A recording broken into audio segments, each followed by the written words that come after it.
Servitkovou technikou sme sa už učili u Danky Totovej vyrábať čokoľvek. Áno. Ale opäť nás prekvapila, pretože teraz ideme zo servitok vyrábať mydlo. Vraj.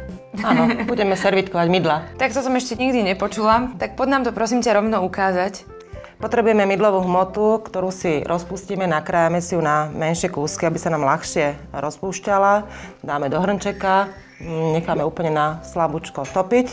Potom budeme potrebovať bielu hmotu, pretože sa servitkuje vždy na biely podklad. Čiže toto je tá biela, hej? Áno, je to biela mydlová hmota. Dá sa kúpiť v kreatívnych potrebách. Medzi tým si dáme rozpúšťať aj priesvitnú. V našom prípade máme glycerínovú priesvitnú mydlovú hmotu. Čiže to budeme robiť z takých dvoch vrstiev mydla vlastne. Dvoch vrstiev mydla. Tým, že sa naozaj servitkuje vždy na nejaký biely základ, biely podklad, potrebujeme rozpustiť si, ale naozaj pomaličky. To mydlo sa nerozpustí na vyššiu teplotu ako 40 stupňov.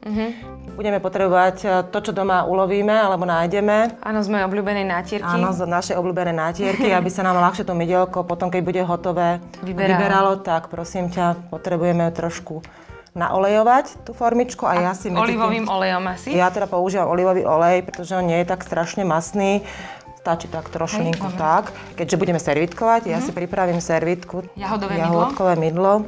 Vystrihneme, servitkujeme vždy len tú vrchnú vrstvu, tú najťažšiu. No, ale znamená, že keď sa budeme tým umývať, tak asi tá servitka nám vlastne tam ostane, ale ako kým sa k nej nedopracujeme, tak je to veľmi pekná dekorácia do kúpeľne však? Ja si myslím, že určite áno. Tu máš aj olejčeky voňavé, ktoré sa dajú prípadne asi použiť. Keď sa tá mydlová hmota rozpustí, tak pridáme si tam ten eterický olej, alebo esenciálne oleje, alebo nejak. To by sme mali mať jahodový na toto však? Máme, niečo vymyslíme. Prosím ťa, oddel mi to, ďakujem. Máme ten kelínok pripravený, zalejeme si tam vrstvu bielej mydlovej hmoty. A aby sa nám spojili všetky tie vrstvy, ktoré tam budeme dávať, tak potrebujeme nejaký alkohol, roztriekame a necháme trošku zatuhnúť. My tu máme zatuhnuté. Tak toto vyzerá, keď to zatuhne. Môžem do toho? Áno, jasné. A zase dáme alkohol. Zase dáme alkohol. Dáme tam tú servitku. To je nejaký lieh asi však? To je lieh alebo z lekárne dezinfekčný prostriedok. Tak.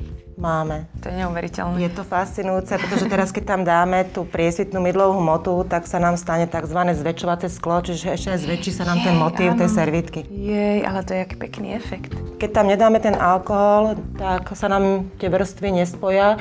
Stane sa nám to, že keď nám to mydielko vytuhne, tak sa budú dve mydlá. Normálne oddelí, áno, presne. Aha. Tak ten alkohol je veľmi dôležitý. No a necháme to vytuhnúť, no a potom už to pekne zabálime, je to hotové. A takto nejako to vyzerá. Máme tam napríklad. Tých servitok je strašne veľa druhov, vieme si vybrať rôzne motívy, môžeme cielene na Veľkú noc nejaké darčeky spraviť, nemusíme to v týchto formičkách. Čiže rôzne tvary. Rôzne tvary, rôzne druhy, variácií, kombinácií, len tam je dôležitosť vrstvenie. Biela mydlová hmota, servitka a potom... Alkohol. Nie na pitie, ale na spájanie. Toto je jedna z mála vecí, kedy je alkohol dôležitý. Áno. Dobre, ďakujem. Ja si teda idem umývať servitkou ruky a vy sa zatiaľ vráte k nám do dielničky.